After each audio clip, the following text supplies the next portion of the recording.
Jim Chowdhury. Today I sit down one-on-one with renowned conductor Kerry Stratton.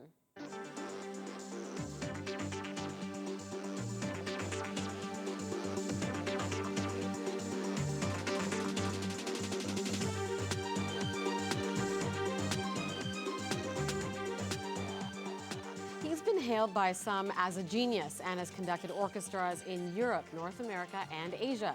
Here's a look now at more on York Region's Kerry Stratton. This multifaceted maestro calls Thornhill home, but Kerry Stratton has conducted orchestras around the globe. He knew what he wanted to do from a young age, and after earning his degree in conducting from McGill University, he went on and completed graduate studies in Maine, Vienna, and Italy. Kerry Stratton has been conductor and music director of the Toronto Philharmonia since 1988, and his performances are featured on some of the world's top labels.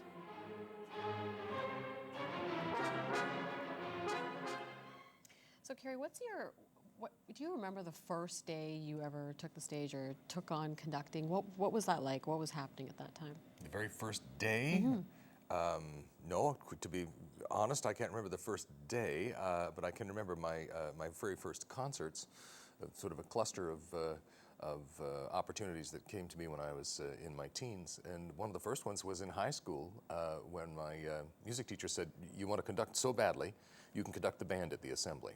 Oh, wow. And that was nerve-wracking, let me tell you. Was that an honor for you? Oh, of course it was. Of course it was. I think he just wanted to get me out of his hair because I've been nagging him so much. But anyway, he let me do it, and it was wonderful. And then he said, "You did so well, you can do all of them." So he gave me the rest of the year to do it. So where did that interest come from at such a young age? Where was that born? I couldn't really begin to tell you that either. You're asking such good questions, I should have an answer for you. But I just thought, as I played the violin in orchestras, that I'd like to try to conduct as well. That's great. So this may sound like a really ignorant question, but what goes through your head when you're conducting? Are you counting? Are you thinking about lots of things should be going through your head, but essentially you should be ahead of what's happening. I find you have to sort of ride the crest of the wave and make sure you don't fall into the trough there. You've got to anticipate what's coming up. But on another level entirely, when things are going well, conduct the heavens, not the earth. So how do you prepare? You've got to study the score. You've got to make several trips through the score for various marks that you put in. Maybe one trip just for dynamics, another just for phrasing, another for structure, for cues that are necessary or cues that you just have to be aware of. It's a lot of reading.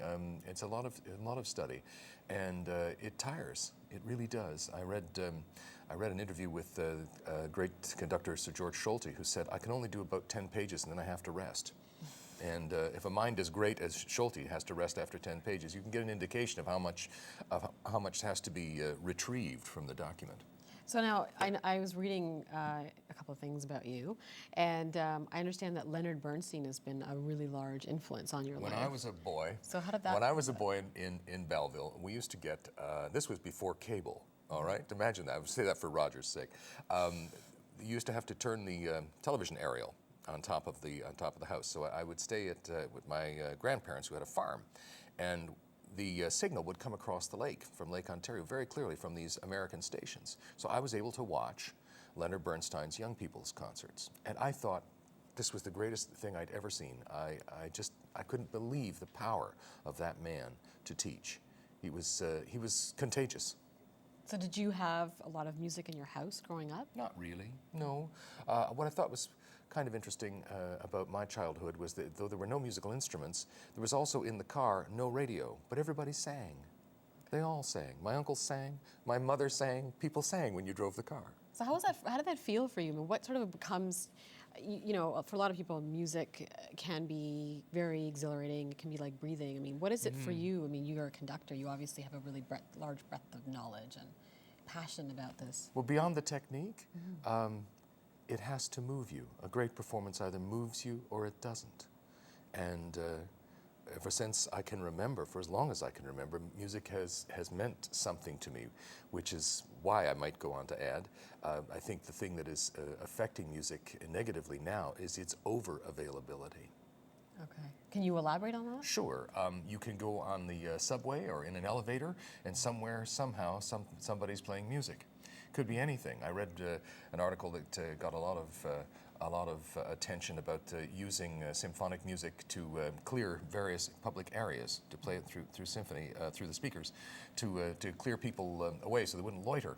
And that was maybe on the surface kind of funny, but also heartbreaking, because these were some of the, and remain, some of the greatest expressions of Western civilization, and they were not brought into this earth to clear bus stops. Right. But your job is to be in music. I mean, is it sort of for you, is this sort of making you want to be away from it? I mean, do most people want to use music? So they like having that in elevators or... Quiet and peace of quiet is marvelous. Okay. That is the one thing for me, not to hear music, that I think increases the value of music's coinage, if you will. If you want to debase the coinage, make it available all the time, and then it will never be precious.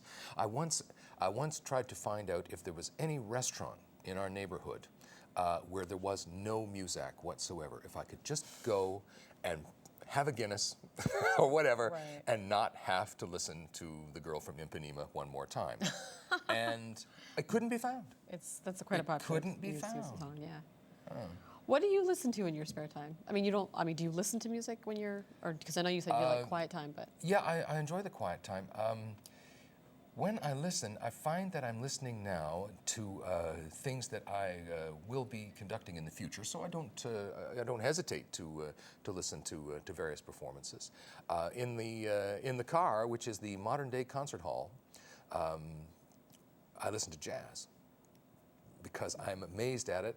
I'm not a jazz musician. I'm very taken with the ability to improvise, and jazz artists are above all great improvisers.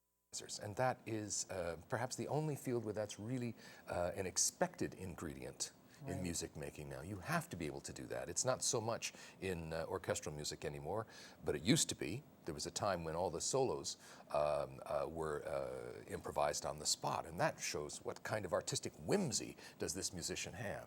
So if I look for that, I look for it in jazz. So do you still play the violin? No. You don't? No. Okay. So do you... I mean, in your car, I mean, do you have collections of CDs? Have you like souped up your car? Oh, no, do you not have a at nice all. orchestra? No, I'm very pedestrian. I mean, I have the same stereo equipment I had 20 years ago. My feeling is no matter how much you paid for it, it's not a concert. That's right. Well, thank you very much. We're just going to take a quick break. We'll be right back with more One-on-One with Kerry Stratton.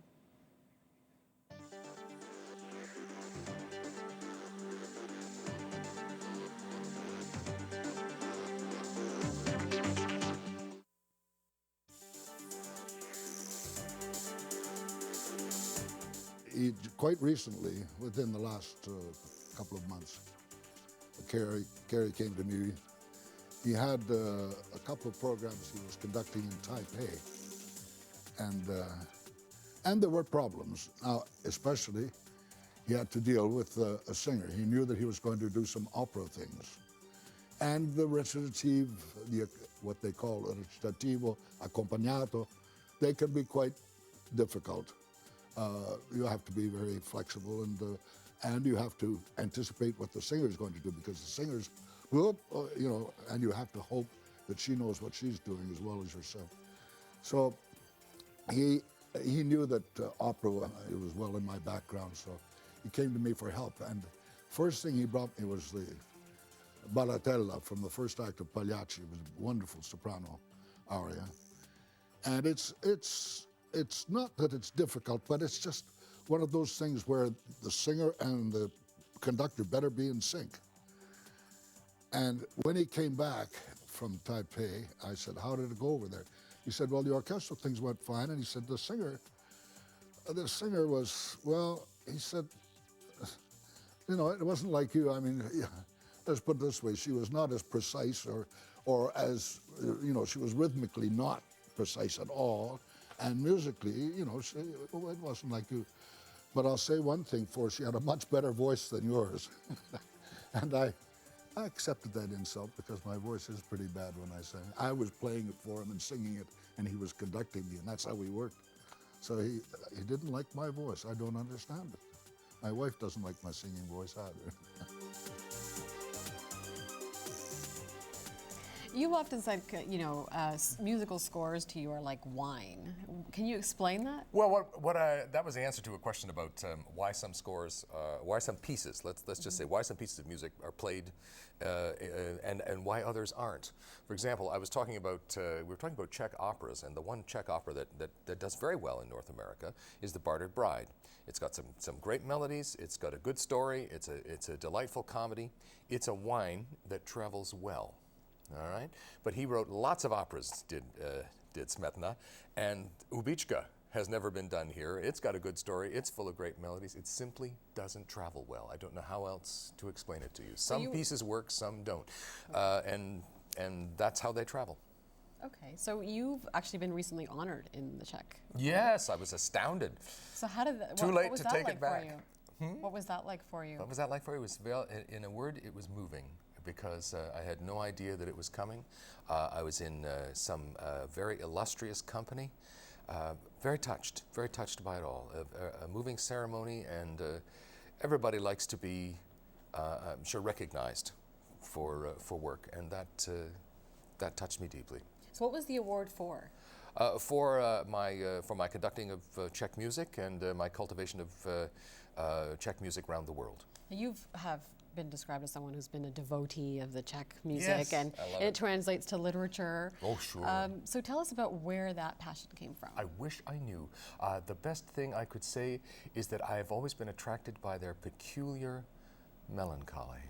There is something about it that has always appealed to me. And of course, these are exuberant people as well. I'm not talking about simply being sad for the sake of sad, but there is something about their expression, melancholy. What does it do for you? What does it say to you? It personally? resonates. It resonates. There are things that I recognize in the music, and this kind of, if you would, infinite longing that I think is so distinctly human and is so well expressed by various Czech composers and authors for me. So did you think the boy from Belleville, would have ended up in the Czech Republic, of all places? Well, I wouldn't have chosen that destination, but I knew I wanted to travel. Okay. Yeah, definitely. So and tell me I've about- done a lot of traveling too. I've seen 19 countries now. So now even when you're in Canada, I mean, you're always traveling, even when you're Well, at home. Seems Is there a that reason way. you have It that kind of seems that passion? way. Well, yeah, I'm collecting points. Okay. But Well, there's always a bonus there. no, I've enjoyed it. I've enjoyed travel very much, and you go where you're invited, I guess, when you're a conductor. And I've been very fortunate in my life to have seen as much as I've seen of the world, and the enjoyment of these of the different orchestras in different countries, and the way in which the commonalities come forth all the time. What's different, what I find, what varies more for me, is the audience. Mm-hmm. The audience shows far more variation than the orchestras do. So how do you deal with the challenges of conducting in different cities? You speaking of the musical challenges, or Yes. the Well, both, everything. Well, essentially, there is a common parlance when working with an orchestra. I mean, you can rehearse if you just use the Italian terms, because the Italian terms are so common in all the music. The words for louder and softer, and to grow louder, to grow softer, and so on. These are all terminologies understood everywhere.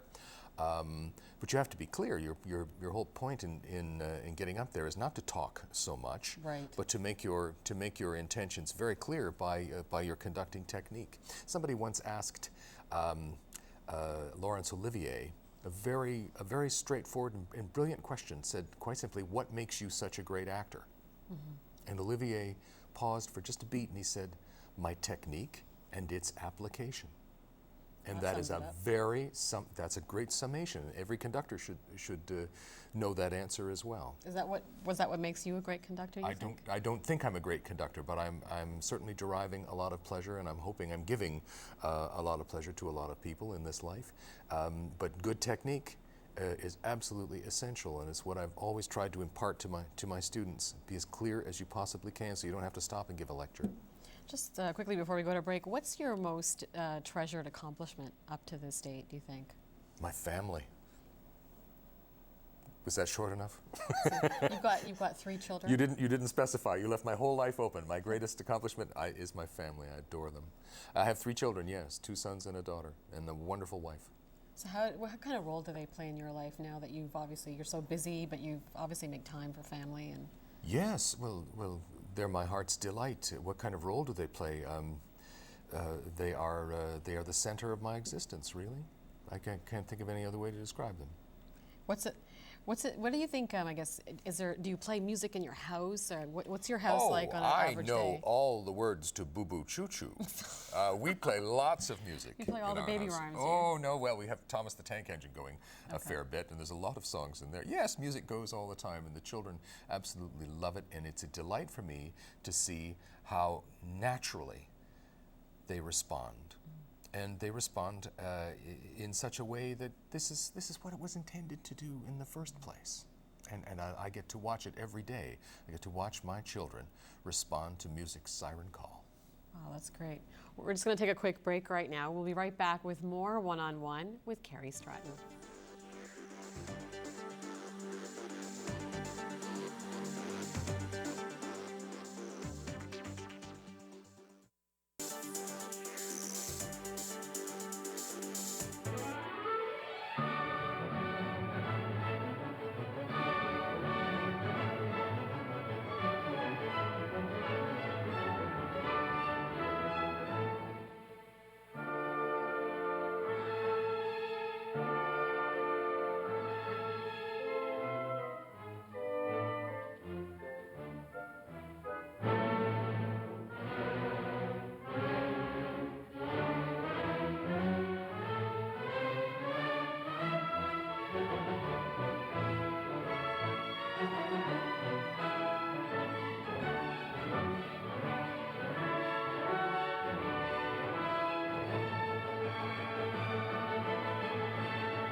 Now, Kerry, as a conductor, your back is to the audience. How do you get the feedback from your audience that they, any particular? Every actor will tell you when you go on stage, you know if they're with you or they're not.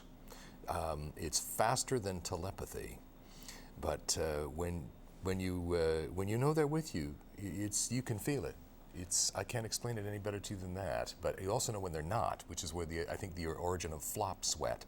But nevertheless, when they're there, you'll know it. And usually it's by silence. Okay. That's one of the biggest indicators. A quiet house is with you. Have they ever, I know that in a couple of instances you've actually said that they've gotten up and danced with you. Oh, well that was for my salon orchestra. Okay. That was a lot of fun. That's great. That's my new sort of passion on the side. It's outside of symphonic conducting entirely, but I formed a palm chord orchestra based on library acquisitions from the Paramount Theater in California, which has been a ball. And yes, one of the very first concerts that we did, in the second half, they took the seats away and danced. That's great. What was that like for you to see that? Oh, well, you talk about, feeling good at a concert. How did that make me feel? It made me feel like we'd had it, we'd succeeded. That was success. This is music about happiness. And it came from some of the bleakest periods in world history in the late 20s and certainly in the 30s, and that here it was, this optimistic, everything will be okay kind of music, and it inspired the audience to dance. Yeah, I felt very good about that. So do you have a favorite city that you've traveled to that you can say that you like going to? I'd be pretty remiss if I didn't say we like to go to Prague. That's a wonderful city to visit, and I feel at home there. And you got married in that region as well. We got married in the castle of Srivoklad, which is just outside of Prague. So what was that like? I mean, that must be a really fairy tale. I tell you, it was Hollywood. It really was. But it was Hollywood for 6 people. That's all. Not a cast of thousands. Not a big wedding by any means. But it was romantic. I wanted a romantic wedding. I can't imagine any other kind. You have, I know we just spoke earlier, you have 3 children and you have such an active traveling kind of lifestyle. It's not like a, a traditional family dynamic necessarily. How do you balance that? You know, your work-life balance. How do you balance your life there with your children? I think the balance is pretty good. They, of course, have never yet become accustomed to the idea that either one of us is gone for any length of time. Then there's a sort of a where did he go? And I remember one time going out to the car to go to the airport. My son, my middle son, came and tugged on my sleeve, and I had just come back from a trip and I was going another, and he said, "Daddy, are you hiding on me?" Which, believe me, just as you go to the airport, that touched my heart. But you have to remember, no matter if you travel once a year or once every 10, be sure and bring back some Smarties. That I'm sure really makes them happy. It really does. So do they, I mean, is that hard to hear? I mean, does that make you ever want to change the way you work? Or? No, you just make up for it. You know, people talk about quality time, and that's I don't know where that term comes from. I guess it's some kind of a piece of common parlance that is going to stay around for a while. But I find with my children, it is quantity time. Not in the quantity time, maybe let's just be in the same room together. Have you ever thought about doing anything else other than conducting? I know you said you only ever wanted to do conducting since you were 10. Was there a backup? I would have liked to have spent some time trying theater. I would enjoy that. In acting, you mean? Yes, yes. Oh, really? Yeah. What kind of character would you have played? Could you compare yourself to a leading man? No, I don't think so. I don't have what it takes to be a leading man, but I'd like to try. I'd like to try acting very much so. I enjoy great character actors, and I used Olivier as an example. Of course, he's an absolutely stellar example of the craft, but I think I'd enjoy that very much. So what's next for you? I know that I've also read that one of your passions might be to pursue conducting in an Art Deco hall. Yes, I want to take that that band. Well, no, that was in relation to Grand Salon, the Palm Court Orchestra I mentioned earlier. Okay. And yeah, they are from the height of Art Deco, and I'd love to do a concert in a genuine Art Deco hall. That would be Why be is that, wonderful. you think? Oh, I like to have all the ingredients come together. I like it to be the setting. It matters very much. Setting of where we enjoy the music, I think, counts a lot. So what's next on your list of projects? Are you heading off somewhere else to conduct in the next little while, next year, 2 years? Surprise, surprise, I'm going back to Prague to rehearse the Czech Philharmonic Chamber Orchestra because I'm bringing them to Canada for a tour. So that's the very next thing in the next 30 days. That's great. Well, thank you so much for coming in, Kerry. It's been awesome having you here. All right. And thank you so much for watching. Be sure to log on to rogerstelevision.com.